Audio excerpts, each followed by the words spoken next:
الحمد لله نحمده ونستعينه ونستغفره ونعوذ بالله من شرور أنفسنا ومن سيئات أعمالنا من يهدي الله فلا مضل له ومن يضلل فلا هادي له أشهد أن لا إله إلا الله وحده لا شريك له وأشهد أن محمدا عبده ورسوله الذي لا نبي ولا رسول بعده فإن أصدق الحديث كتاب الله وخير الهدي هدي محمد صلى الله عليه وسلم وشر الأمور محدثاتها وكل محدثة بدعة وكل بدعة ضلالة وكل ضلالة في النار أما بعد فيا عباد الله أوصي نفسي وإياكم بتقوى الله فقد فاز المتقون كما قال الله تعالى في كتابه الكريم أعوذ بالله من الشيطان الرجيم يا أيها الذين آمنوا اتقوا الله وقولوا قولا سديدا يصلح لكم أعمالكم ويغفر لكم ذنوبكم ومن يطع الله ورسوله فقد فاز فوزا عظيما. Jamaah sidang Jumat yang dirahmati oleh Allah Subhanahu wa taala, tentunya patut bagi kita untuk senantiasa bersyukur kepada Allah Subhanahu wa taala atas segala limpahan nikmat karunia-Nya kepada kita semua. Juga pujian bagi Allah Subhanahu wa taala yang sempurna kita panjatkan kepadanya. Salawat serta salam juga tak lupa senantiasa kita curahkan kepada baginda Nabi besar Muhammad sallallahu alaihi wasallam. Jemaah sidang Jumat yang dirahmati oleh Allah Subhanahu wa taala, khatib mewasiatkan kepada diri khatib khususnya dan umumnya kepada para jamaah, marilah sama-sama kita senantiasa meningkatkan ketakwaan kita kepada Allah Subhanahu wa taala, ketaatan kita kepada Allah, juga ketaatan kita kepada Rasulullah sallallahu alaihi wasallam. Jemaah sidang Jumat yang dirahmati oleh Allah Subhanahu wa taala, ada satu kalimat yang dimana bibir kita senantiasa basah dengan kalimat ini siang ataupun malam, dan juga hati kita akan menjadi tenang tatkala kita mengucapkan kalimat ini. Kalimat ini pun dikatakan oleh Rasulullah SAW merupakan kalimat zikir yang paling afdal. Juga Rasulullah SAW menyampaikan bahwasannya kalimat ini pun menjadi kunci agar seseorang bisa dimasukkan oleh Allah Subhanahu wa taala ke dalam surganya. Kalimat la ilaha illallah, kalimat yang senantiasa digaungkan oleh setiap muslim, bahwasannya tiada ilah, tiada Tuhan yang berhak disembah kecuali hanya Allah. La ma'budu bihaqqin illallah. Jemaah sidang Jumat yang dirahmati oleh Allah Subhanahu wa taala,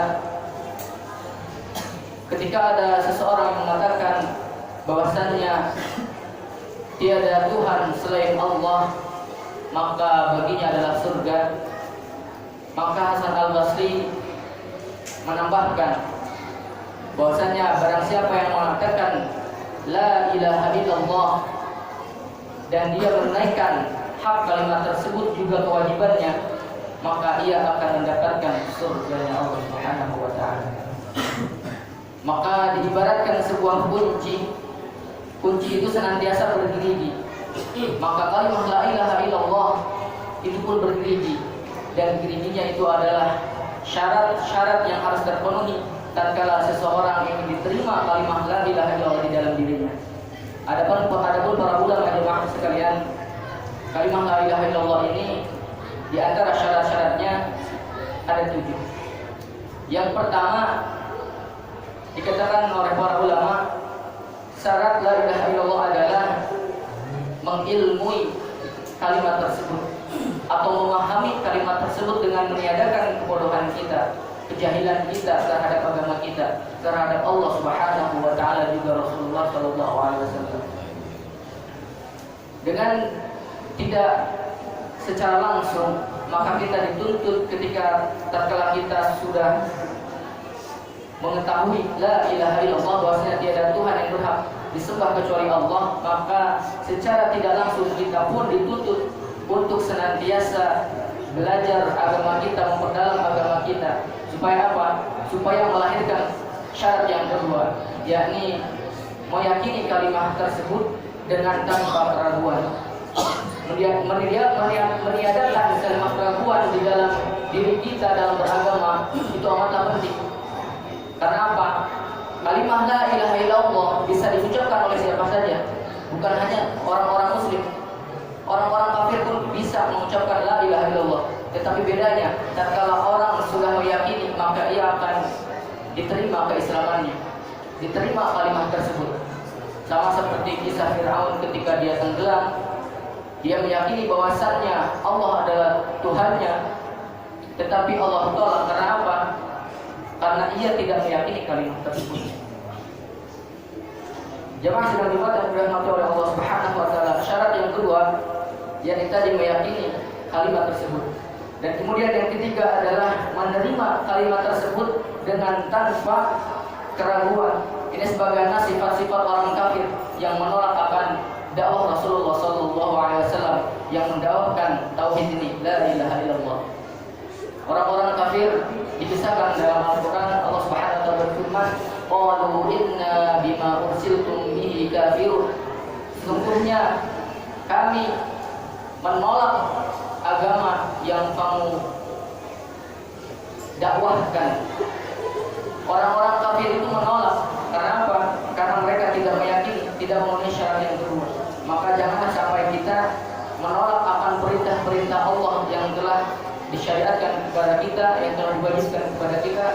Juga semoga kita senantiasa dapat melaksanakan sunnah-sunnah Rasulullah SAW. Amin. Kemudian jamaah yang dirahmati oleh Allah Subhanahu wa taala, syarat yang keempat agar kalimat la ilaha illallah di dalam kita diterima oleh Allah Subhanahu wa taala adalah mematuhi dengan meniadakan sikap meninggalkan. Tatkala Allah Subhanahu wa taala memerintahkan kita untuk salat, maka salatlah. Tatkala Allah Subhanahu wa taala memerintahkan kita untuk berpuasa, maka berpuasalah. Tatkala Allah Subhanahu wa taala memerintahkan kita untuk berinfak, maka berinfaklah. Dan apapun perintah Allah Subhanahu wa taala, laksanakanlah semampu kita. Karena apa? Itu merupakan salah satu syarat diterimanya kesaksian bahwasannya Allah Subhanahu wa taala adalah satu-satunya yang berhak disembah oleh kita. Kemudian yang kelima, jemaah sekalian, syarat diterimanya kalimat la ilaha illallah ini adalah jujur dengan meniadakan kedustaan kepada kalimat tersebut. Ini sebagaimana sifat-sifat orang munafik banyak disinggung di dalam Al-Quran, disampaikan oleh Allah Subhanahu wa taala di surah Al-Munafiqun ayat pertama. A'udzu billahi minasyaitonir rajim. Idza ja'akal munafiquna qalu nashhadu qalu innaka rasulullah wallahu ya'lamu innaka rasulullah wallahu yashhadu innal munafiqina lakadzibun. Tatkala datang orang-orang munafik kepada Muhammad, kata Allah Subhanahu wa taala dalam Al-Quran, qalu nashhadu innaka rasulullah. Mereka berkata, kami bersaksi bahwasannya engkau adalah utusan Allah. Padahal pada kenyataannya mereka tidak meyakini itu.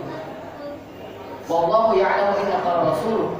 Pada sungguh Allah itu bahwa Allah mengetahui bahwasanya Rasulullah SAW adalah benar-benar utusannya. Wallahu yashhadu innal munafiqina lakadzibun. Dan Allah bersaksi bahwasannya orang-orang munafik ini termasuk orang-orang yang pendusta. Maka jujurlah kita dalam beragama. Jangan pernah kita mengkhianati agama kita, apalagi sampai kita meniru sifat-sifat orang munafik yang dibenci oleh Allah Subhanahu wa taala. Kemudian jemaah sidang Jumat yang dirahmati oleh Allah Subhanahu wa taala, syarat yang keenam adalah ikhlas dengan meniadakan syirik dan riya dalam menegakkan la ilaha illallah. Mungkin syirik mudah untuk kita jauhi karena jelas kesyirikannya, tetapi riya, hal ini yang paling sulit kita jauhi. Tatkala kita sholat dilihat oleh orang, tatkala kita bersedekah dilihat oleh orang, didengar oleh orang, maka jauhilah sifat-sifat ini. Karena apa? Itu merusak la ilaha illallah, kepercayaan kita kepada Allah Subhanahu wa taala. Kemudian yang ketujuh jamaah sidang Jumat yang dirahmati oleh Allah Subhanahu wa taala, syarat la ilaha illallah adalah cinta dengan meniadakan kebencian terhadap agama Allah, perintah-perintah Allah, syariat-syariat Allah. Maka tatkala ada di dalam hati kita sifat enggan, sifat menolak ketika diperintahkan oleh Allah Subhanahu wa taala juga Rasulullah SAW, maka pada hakikatnya cinta kita itu masih dalam keadaan kurang terhadap Allah dan Rasulnya. Karena lawan daripada cinta adalah benci, maka jauhilah sifat benci terhadap agama kita, dan semoga kita bisa melaksanakan kalimat la ilaha illallah ini diaplikasikan dalam kehidupan kita sehari-hari. Allah Subhanahu wa taala berfirman, "Walladzina amanu asyaddu hubban lillah." Dan sungguh orang-orang yang beriman itu amat sangat cintanya kepada Allah Subhanahu wa taala, terhadap agama. Rasulullah SAW bersabda, orang yang paling bahagia tatkala mendapatkan syafaatku di hari kiamat adalah orang yang mengucapkan la ilaha illallah dengan hatinya atau dengan dirinya. Maka maknanya adalah dia meyakini sepenuhnya dengan hatinya, juga mengaplikasikan kalimat la ilaha illallah di dalam kehidupannya. Barakallahu li wa lakum wa nafa'ani wa iyyakum bima fihi minal ayati wa dzikril hakim. Aqulu qawli hadza wa astaghfirullah li wa lakum wa lisa'iril muslimin fastaghfiruhu innahu huwal ghafurur rahim. Allahumma shalli ala sayyidina Muhammad wa ala ali sayyidina Muhammad.